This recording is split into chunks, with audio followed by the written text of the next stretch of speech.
This episode of What the Tech is brought to you by Casper, an online retailer of premium mattresses for a fraction of the price, because everyone deserves a great night's sleep. Get $50 off any mattress purchase by visiting casper.com/Andrew and enter promo code Andrew at checkout. And by Harry's. Stop messing around and get started shaving with Harry's today by claiming your free trial offer. $13 value for free, just cover the shipping by going to harrys.com/whatthetech. What the tech?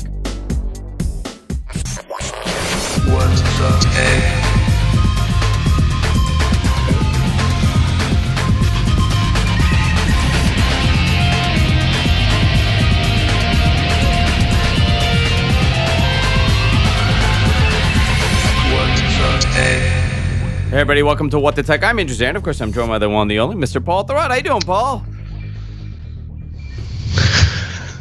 I think you and I had this conversation where I said, this is going to become normal again, right? And I don't know. It's just like every day there's something new. I really feel like we are never entering that phase in our relationship again. Normal will never exist at this point. I don't mean between you and I. No, I mean between you and I. I think our work lives, with like scheduling the time and when we're doing this and kids and your move. You don't plan on moving again, do you?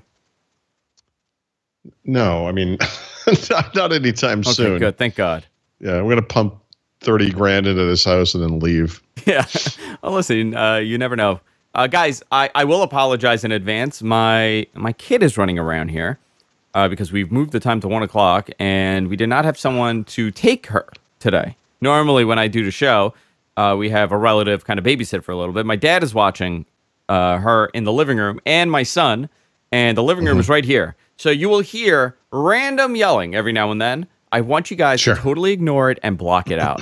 Or you may not hear anything because our gating is so good on this audio system that we have. It's just the normal Zarian household stuff. You know, baby's crying. Pay no attention.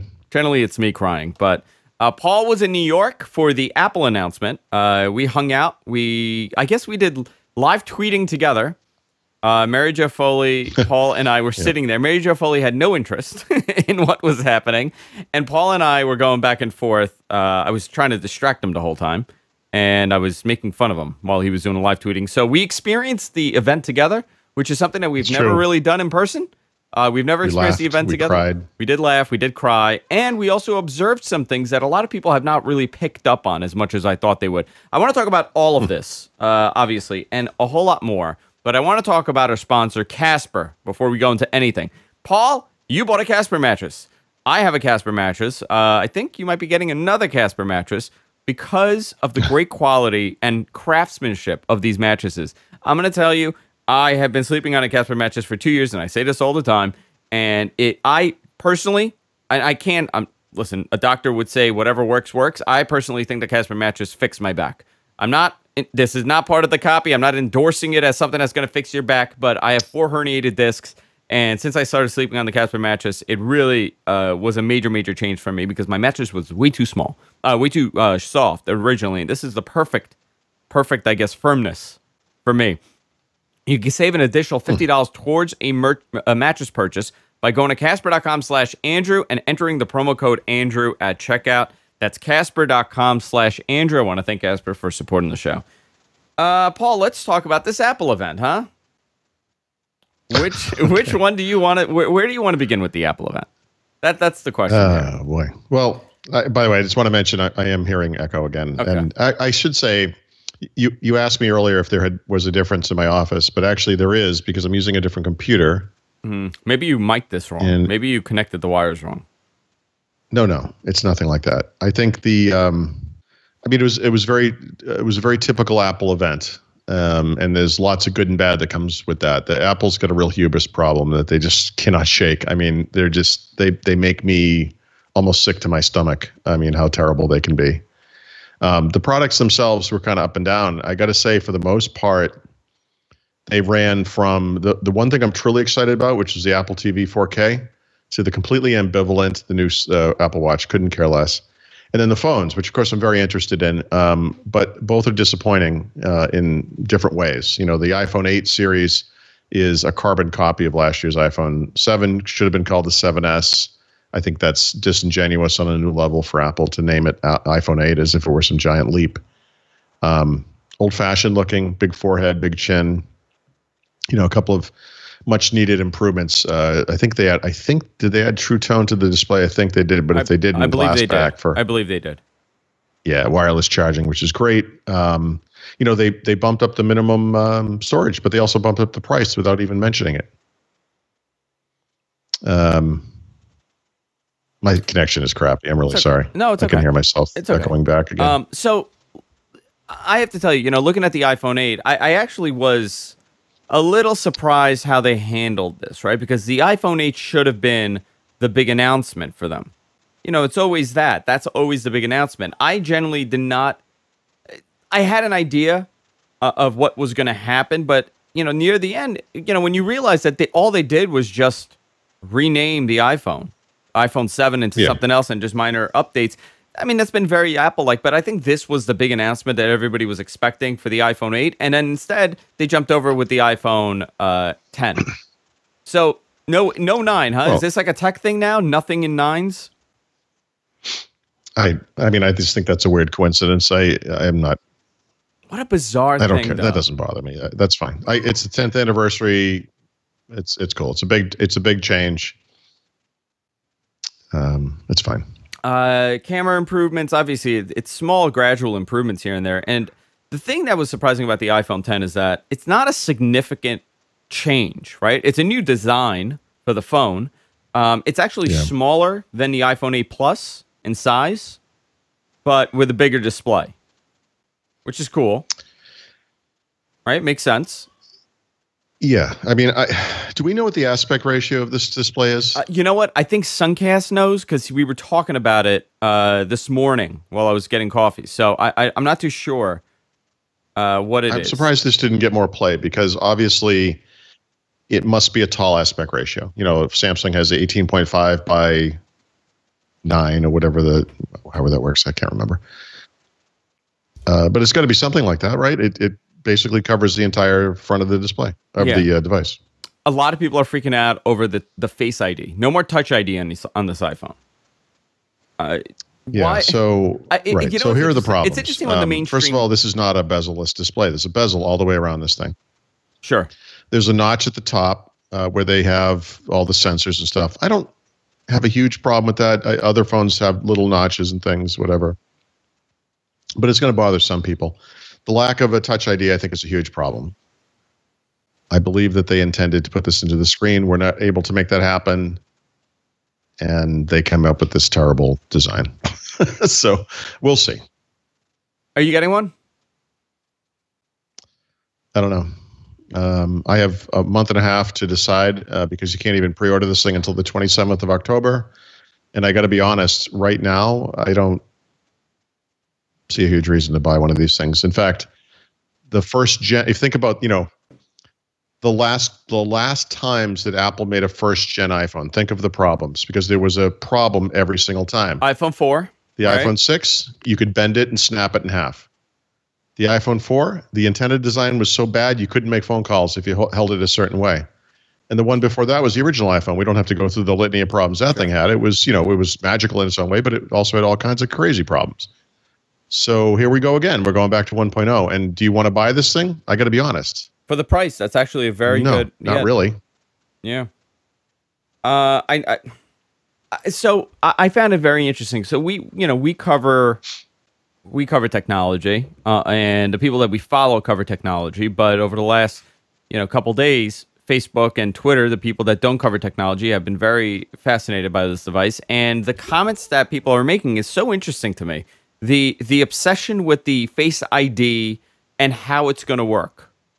I find that to be the most fascinating thing, where people are freaking out over this. They don't want their phone having their face, apparently.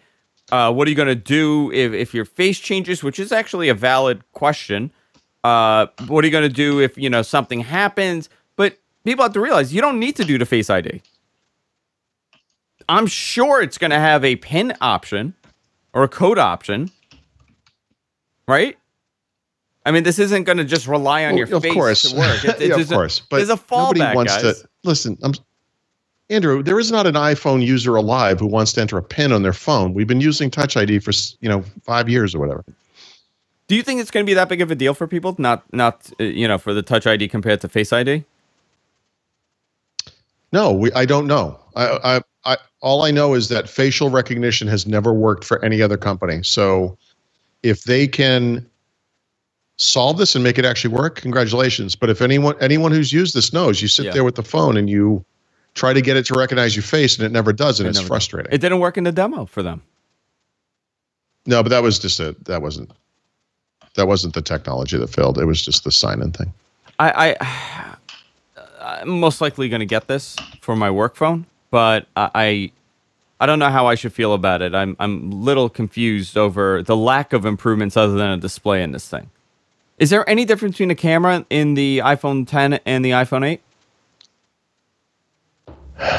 Oh boy, that's not completely clear. I will say, going from the 7 to the 8 and the 10, the underlying camera is exactly the same in all of them. If you have a smaller iPhone and you're on iPhone 6, you might see minor improvements by going to 8 because there's optical image stabilization in the smaller one for the first time. As far as from 8 to 10, I don't believe so. Was that new portrait mode feature only available on the 10? Did they artificially restrict it? So this is the interesting thing, right? That I was playing around with iOS 11, and there's no changes to the portrait mode, obviously.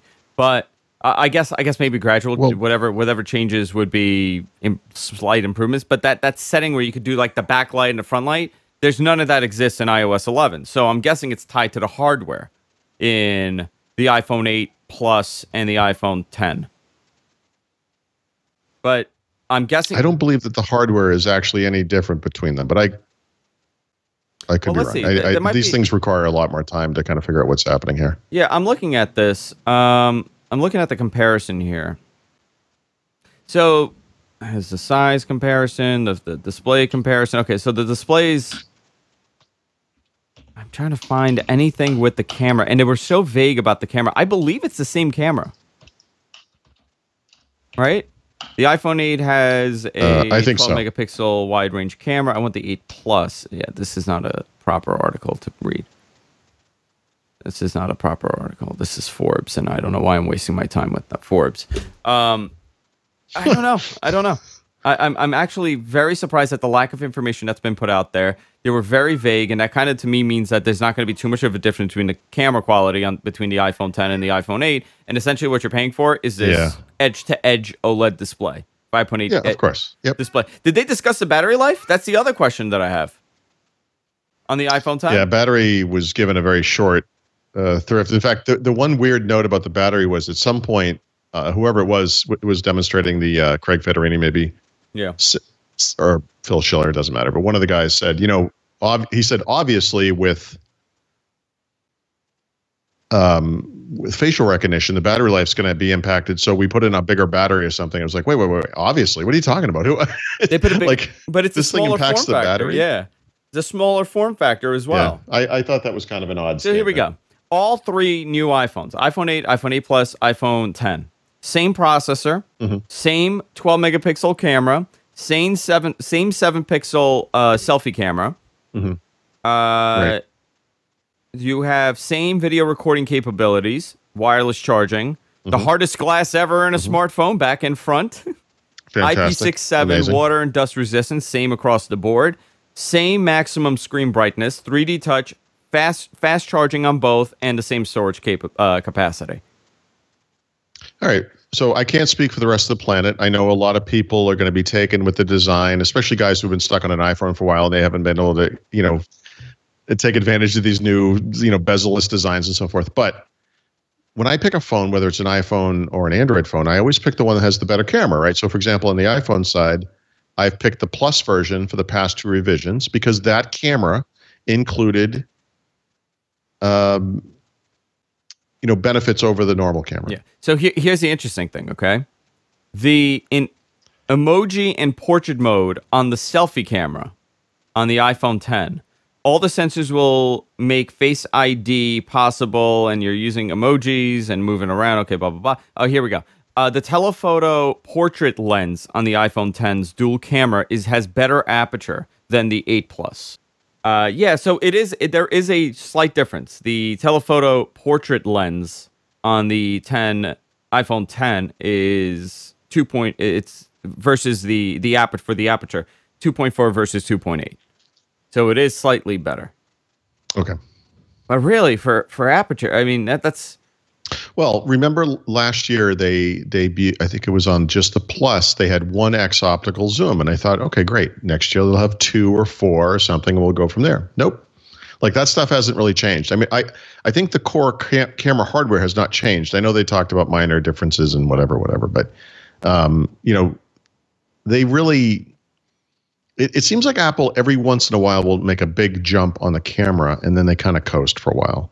And so they've been kind of using the basic 12 megapixel sensor now for what, 3-4 versions or whatever, however you want to measure. Quite some time. But do we need more? I mean, listen, we don't always use more, but it's not about the megapixels, right? We all know that it's about. No, I know that, but I mean the surrounding stuff hasn't really been changing either. So yes, okay, the aperture changed in one lens, and that's it. There's no more optical zoom. It's weird. Like I just think it's kind of odd that they haven't done more on the camera. Yeah. Anything that you liked from the iPhones? Yeah.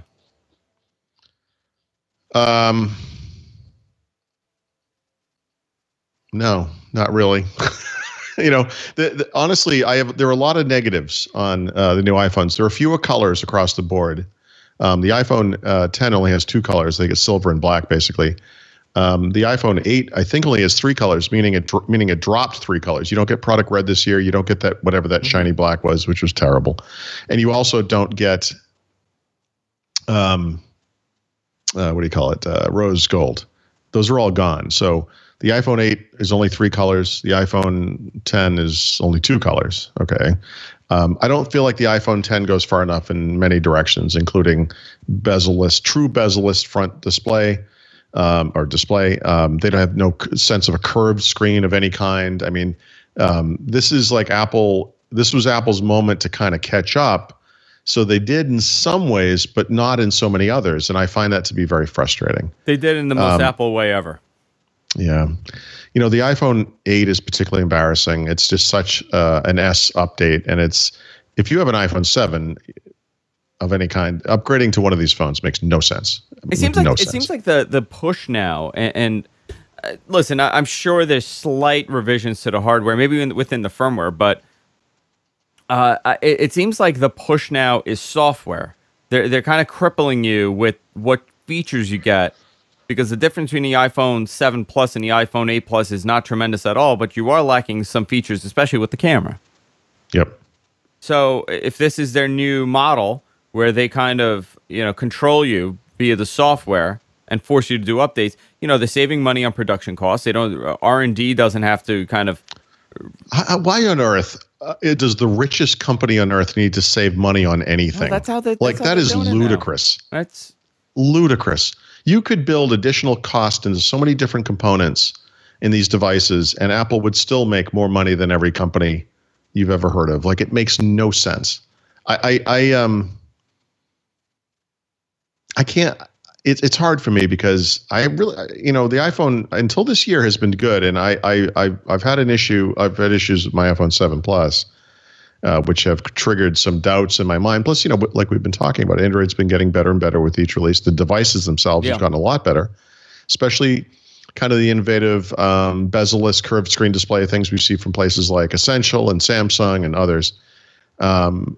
It's not enough for Apple to always be 2 to 3 years behind and then say, well, we got it right. They're more than that behind on things like OLED screen, on wireless charging, on bezel-less displays, which they still have not achieved. You go to that DocsMark site and look up the best mobile cameras. Apple's not even in the top 10 anymore. Is this going to change that? No, because the whole Android world has been moving forward as well, but they're moving forward more quickly. And I've not been this down on an iPhone, probably going back to the original iPhone 4, which was the last time that I outright refused to buy it. I was like, no, I'm not doing this. I know a lot of people are not going to be jumping headfirst into this. The price was another big yeah, issue I'm not concerned with that. I'm not either. We've discussed it 1,000 times. It's fine. And obviously, we would all love our phones to be cheaper and less expensive, but this is what the market is doing. This is the world. The Note 8 cost $969 or whatever the price is. It's the same price. Yeah. Fine. Very, very lackluster. One thing that I was really looking forward to, which bizarrely, I got into this like 2 weeks ago. First of all, can I tell you how many people actually have those AirPods? I see hundreds of people a week with these things on. Hundreds. Well, I'm walking around, my path. Me going from here to work. I see hundreds of people with this thing, and I'm very surprised. You live in New York City. Yeah. So, that's going to skew things. I mean, look, there's no doubt they're popular. There are things I think we could disagree are popular for what they are. AirPods, Apple Watch, these are within the context of what those things are. These things are popular. There's no doubt about it. Yeah. I was surprised it was not a revision of this thing. I would have expected them to say, better battery life by 10% or 20% and better audio quality by this. I've been talking to people with these things on, and I have to tell you, it's one of the worst audio mics in this thing because it's Bluetooth audio. It's going to be terrible. Yep. And it's about 6 inches from your mouth. And so it's pretty far. So it sucks. But I thought that they would have at least done a revision. I guess we'll get the next one at the next event, the next Apple event, or I don't think AirPods are something that Apple should update every single year. You get into a bad situation if you're updating something like that every year. The right question is, well, what's wrong with them that you need to update them so often? So whatever. I'm not a fan of wireless headsets. The Bluetooth. I'm sorry. The Bose noise canceling headsets that I wear are wired. They've just come out with a wireless set that they're selling really hard, and I'm not doing that. For all kinds of reasons. Plus, not to mention the fact that the last thing you want to do is be on a plane and have a stewardess come over and say, "Yeah, you can't wear those on a plane. They're wireless." Yeah. No, seriously. Which, by the way, is the rule. So I don't know. You're screwed. I'm not doing it. We watched it, and I was surprised at a couple things. So I want to concentrate on the portrait mode for a second, okay? On what? I want to talk about portrait mode on the camera. I know you're not a fan of portrait mode because it doesn't work. It doesn't work. So I sent you a picture today, this morning or yesterday. I can't remember. And it was of a sandwich. Yeah, beautiful. It's a beautiful photo. Okay, in portrait mode. I want to see if I could get this up on the screen. I have taken beautiful photos with portrait mode as well. But the point is, it doesn't do it accurately every single time. You can't rely on it. The finesse, the whole thing about the iPhone that I absolutely love the camera is that you don't have to think. You just take it and you take a photo, and it's the best quality that you could probably get from that camera. You don't have to finesse it and play around with the colors and focus it in. Hold on a second. But any camera can do this, and you don't have to go into a special mode. My Pixel, if I hold up and focus on something in the front, automatically bokehs the background. There's nothing to do. I don't have to be like, I want this to be a portrait mode, and scroll over. Like, I sort of reject that part of it as well. Yes and no, because it's blurred. It's you know what? When you actually focus on an object, that part is clear, and the stuff that you're not focusing on is not clear. When you're computing what's going to be clear and what isn't, you make mistakes. Well, that's what happens with portrait mode. So what they're trying to do here is that they're trying to give you more of that bokeh effect without having a lens that works that way. So they're doing it in the background. Just saying fine. It doesn't. Okay, that's fine. But I agree with you. I've had a terrible time with this. This photo that I took that I sent you is probably the best that I have ever gotten it to work. And I was doing it, but I had to spend a nice picture. 4.5 minutes doing this, doing this. It was a hassle to get this photo, but it actually ended up looking good. What they're not really concentrating on, and they spoke about it very slightly, is the fact that Apple has, from my understanding, totally thrown out whatever they were doing with this software, and they've changed the entire thing with the way that it now does it. with What the do you mean? bokeh. If you listen to the keynote, it's basing it based on light now. I think this is a new feature. It's a new feature, but they said they've reworked portrait mode from the ground up. During a keynote, that to me means they realize this thing doesn't work. Well, as I already told you, it doesn't work. That's my point. I've done many, and the other thing is like with when this thing first came out, I remember I reviewed it last fall, late in the fall, and someone was like, "Oh, it's only a beta. You shouldn't be, ragging on it." And I'm like, look, they just spent 20 minutes at a keynote address bragging about it. I'm sorry, I'm going to use the feature, and it just doesn't. Look, is it the type of thing they'll probably get right over time? Yeah, maybe. I don't actually ever think it will be 100%. I think the way that this kind of thing works is that by nature of the fact that you've chosen to make it computational, there's always going to be room for error because you might have whatever shaped or colored object and whatever color is behind it or whatever it is, even though it's 30 yards away, is going to mess up that edge. And what you're going to do is I took pictures of my wife in front of a tree and her hair was completely inaccurately blended with the tree. Some of her hair was blurry. Some of the tree was solid, that kind of stuff. It just doesn't work. It's not a hard thing to argue because all you have to do is take pictures with it. Yeah. Anyone can see it for themselves. All you have to do is zoom into the edges and you'll see how screwed up it is. Take a picture with a normal smartphone camera, bokeh effect, beautiful, simple. By the way, even the iPhone does it. You don't have to go into portrait mode. Works fine. Yeah. I don't understand what the point of this thing is. I understand the point. That's why I don't agree with you on it. I understand the point. I just don't think it functions properly. Because well, we agree on that. Yeah. But now what it's doing totally doesn't work. They changed the depth mapping. So essentially that's what it's doing, right? It's using one camera to determine the background and one to determine the foreground. And it's doing essentially depth mapping on the photo and then deciding, okay, this is the part of the photo that needs to stand out. It doesn't really understand that you're a person. It understands that you need to stand out. But they've totally changed this.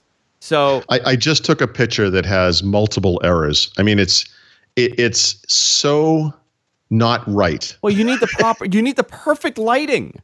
Dude, you need the perfect lighting for this to work. That's actually my point. I shouldn't need the that's what I mean. Like, in other words, I don't know. I have to tell you, so a couple months ago, I started realizing that a lot of people, on Facebook and Twitter, people are starting to post photos and using the iPhone 7 Plus, obviously. It takes like a good couple months so people start buying this thing. And I'm looking at these photos. I'm like, man, that's a really crappy photo. And I'm like, they're outdoors or they're indoors and it's not bad. And that's really bad. And I started looking at it and I'm thinking it's like really crappy editing. These people are taking it with portrait mode. So my wife, for example, took a whole bunch of baby photos. Didn't even realize it. Took it because she took a couple and then uploaded it. And I go, why are the photos so shitty? She goes, oh, I did that portrait mode thing. I'm like, oh my God, that's why. I'm like, no, the only time you ruined our memories. Thanks. You ruined our memories with your crappy Apple setting. The only time to really use portrait mode, guys, and if you haven't done it, is when you have optimal lighting. I can't even use professional photographer. A tripod helps. Paul, I wish I was joking. Supermodel. In this studio, a supermodel, I have 1, 2, 3, 4, 5 overhead spotlights, and I have 1, 2 big giant, photography, lighting, and I have 2 lights on the side here. It is not enough lighting for this thing to work properly. If I took a photo in this room right now, it would be blurry. Right. So my hope is portrait mode. To be clear, portrait mode is not the central issue I have with the iPhone 7 Plus camera because it's easy enough to ignore. You just ignore it. It's fine. It's not hard.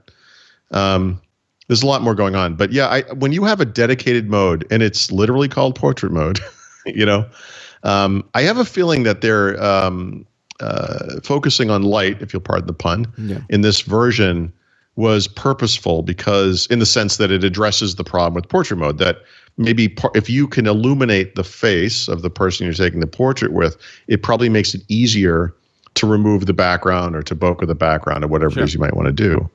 But man, it's I don't know. I'll have to see the new, I assume that stuff requires the new phones. It requires the new phones. Listen, Paul, you may use this thing and say, wow, I was wrong. They really fixed it. No, but I wasn't wrong if they fixed it. That's like saying, Destiny 2, the game just came out and they fixed all the problems with the first one. No, they didn't. They released a new game. They didn't. The problems in the first game are all still present. If you spend $60 on that thing, you're still out $60. So, you know what it's like saying, Paul? It's like saying, "Oh my God, my first wife was terrible. We got a divorce.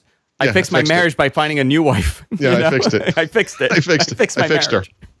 No, you didn't fix her. You got a new one. You got a new one. Yeah. Here's the interesting thing. Google announced that the Pixel 2 is coming out.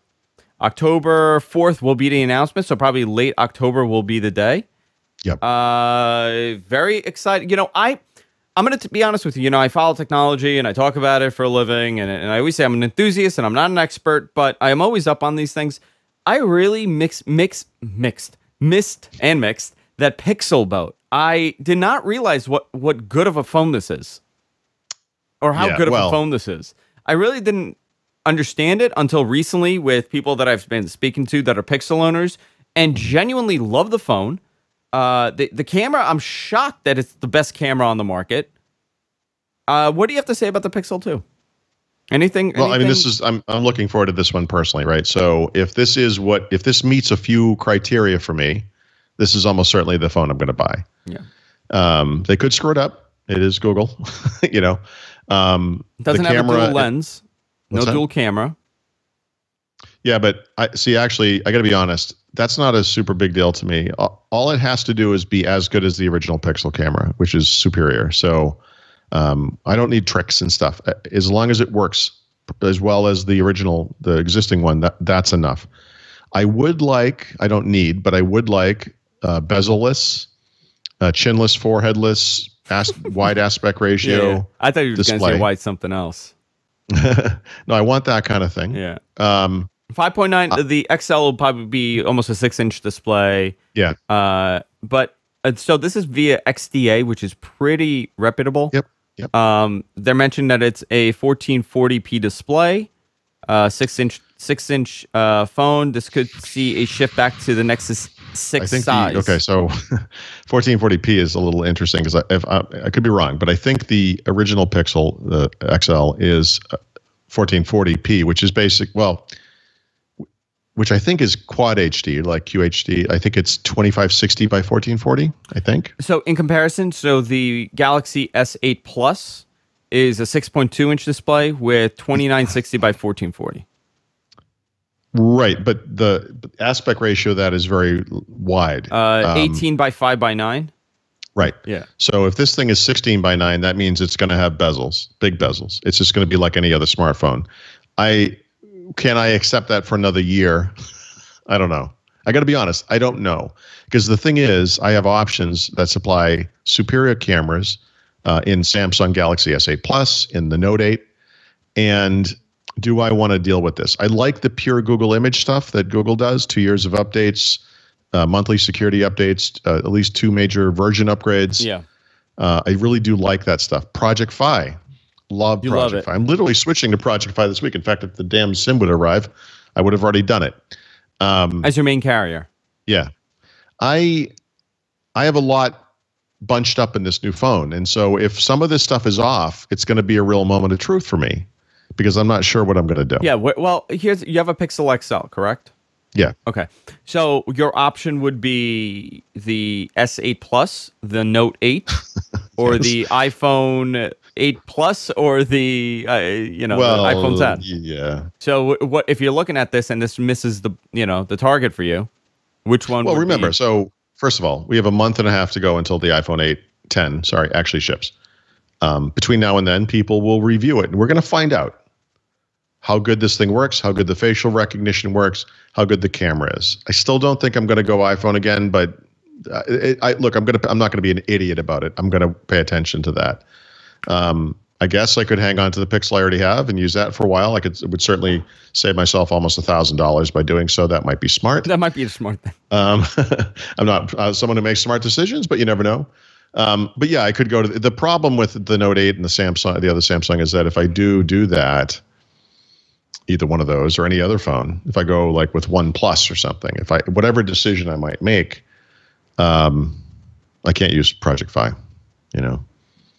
My cats the workmen have returned to the house. I have a baby screaming in the other room. They're locked. The aspect ratio will be 18 by 9. 18 by 9 will be the aspect ratio in the XL. Oh, there you go. So Yeah. that's all. There you go. That might. Okay. So an 18 by 9 screen, nearly bezel-less was what that means. Taller, almost 6 inches. Yeah. As long as that camera is just as good as this one, that's all. That's the bar. Then I think that's going to be fine for me. That's going to be good.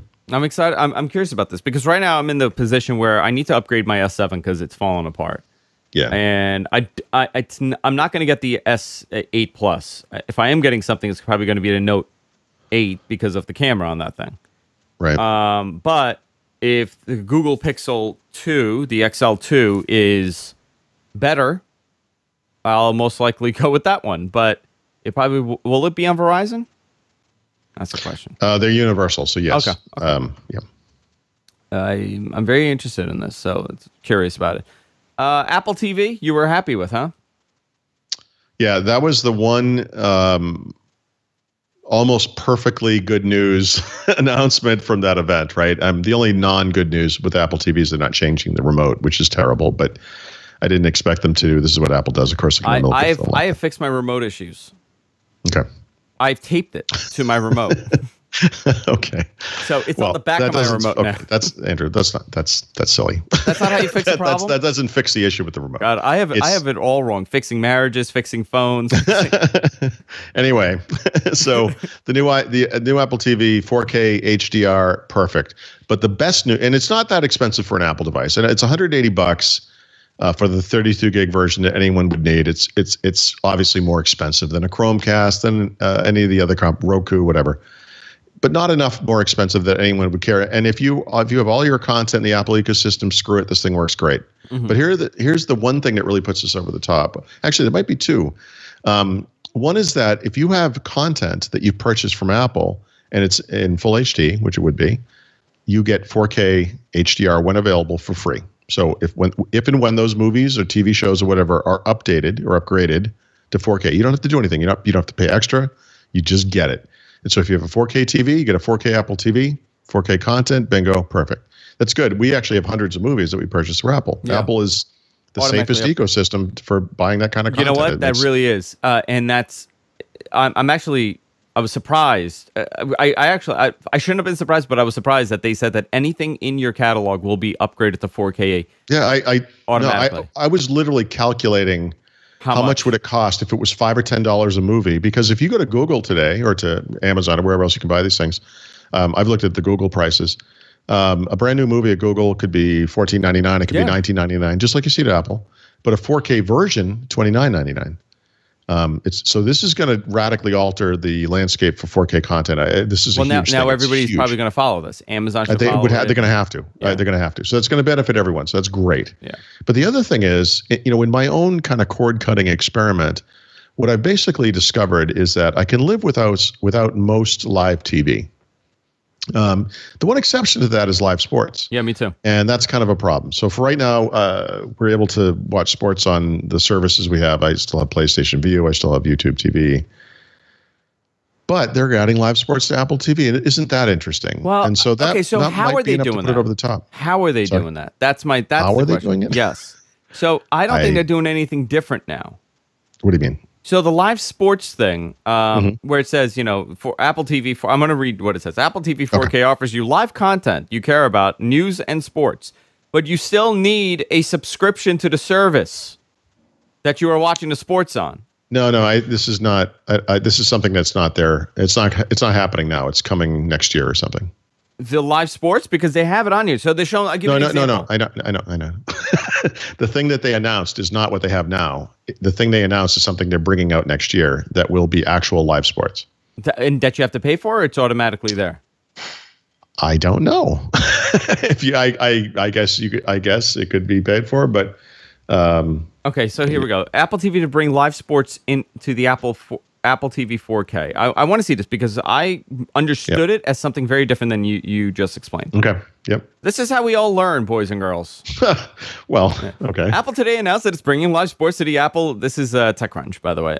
Though the details aren't quite clear as to how this is going to play out. There you go. Thus the confusion. Okay. The point is, it's not available now. They haven't described how it's going to work. It's coming later. Okay.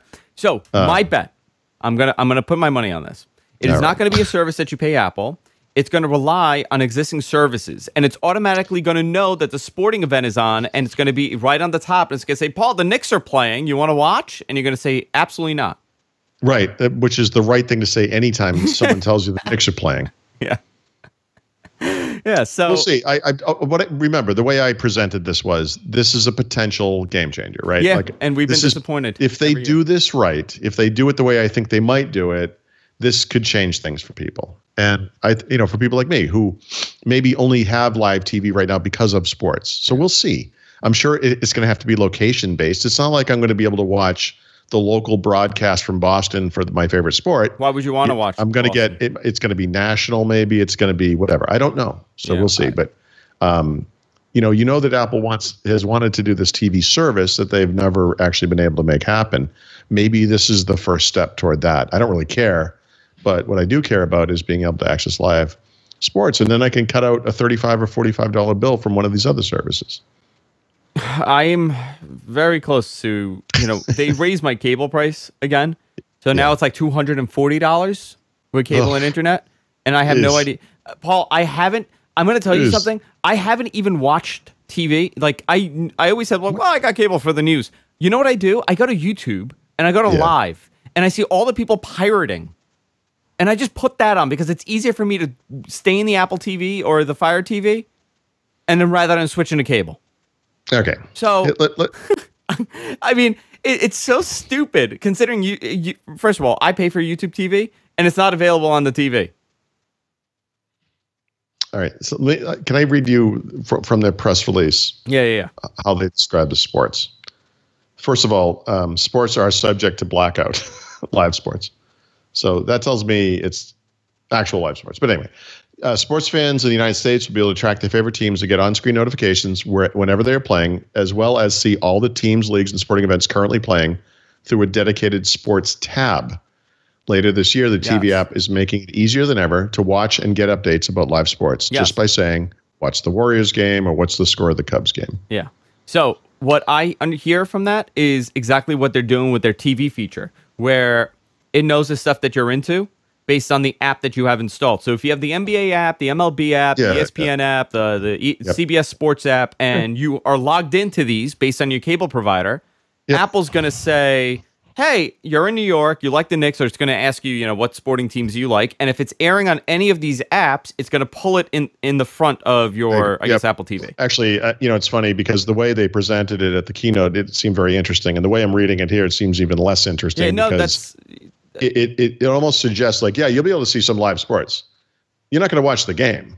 You're going to see like a little clip or something, and it's like, that's not. No, I think you're going to be able to watch the game within. I think you're right. I'm just saying the way they describe it here makes it seem even worse than what you're describing. Yeah, no, that's what I understood from it. I didn't because, this is what they did with the TV stuff. Remember, they said, oh, there's going to be a TV app, and you're thinking, oh man, subscription service through Apple for television.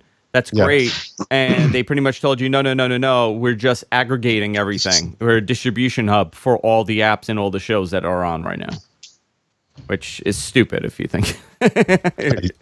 No, we'll see. Like I said, we'll see. I do sort of feel like Apple is the one company that could get this right. I sort of understand that content providers are a little leery of them because they perceive what Apple might have done to, like, say, the music market or whatever, and they don't want, same reasons companies didn't want Microsoft involved in cable TV, 20 years ago, whatever. But man, I really, everyone's different. I know everyone has different habits and so forth. I've really come to believe I don't need live TV, but sports is the one exception. So I don't know. Maybe the answer is an HD TV antenna, HD antenna. Yeah. So I know that we're out of time, and you got to go. Yep. But we have a plan starting next week. Hopefully it'll work. Yeah, hopefully my connection will be fixed by then. Yeah, I will stick around. Guys, if you enjoy the show and you want to help us out, you can fund us at patreon.com/whatthetech. It funds all these devices and stuff that we got going here. We need to purchase 4 new Skype machines. So every improvement, every penny helps. Whenever we buy something here, we use our Patreon funds and we use our Amazon funds to do so. So go to patreon.com/whatthetech. You could go and fund us there. Or another thing that you could do on top of this is by using our Amazon link. gfq.co/Amazon is the URL. It'll redirect you to Amazon. Bookmark it, and whenever you buy something, we get a tiny little portion of the sale. We got like a commission on everything that's sold. So it's actually great. It helps us out, and we're able to continue going that way. All things Paul, go to Paul Thurrott, his website, thurrott.com. Everything's on there. I know you've had a hard time. I know we said September. Hopefully we'll get our crap together, but it looks like more like October. And I think we'll be fine in October. I think we'll be good in October. Listen, now my goal is to bring back Tuesdays. I miss doing the show on Tuesdays. Yep. I like spreading it out a little bit. Yeah, me too. Thursdays are too busy. Me too. It's been crazy. So maybe we could figure out something. I don't know. I don't like it. Yeah. All right, guys. That's it for this week. We'll see you all next time. Take care.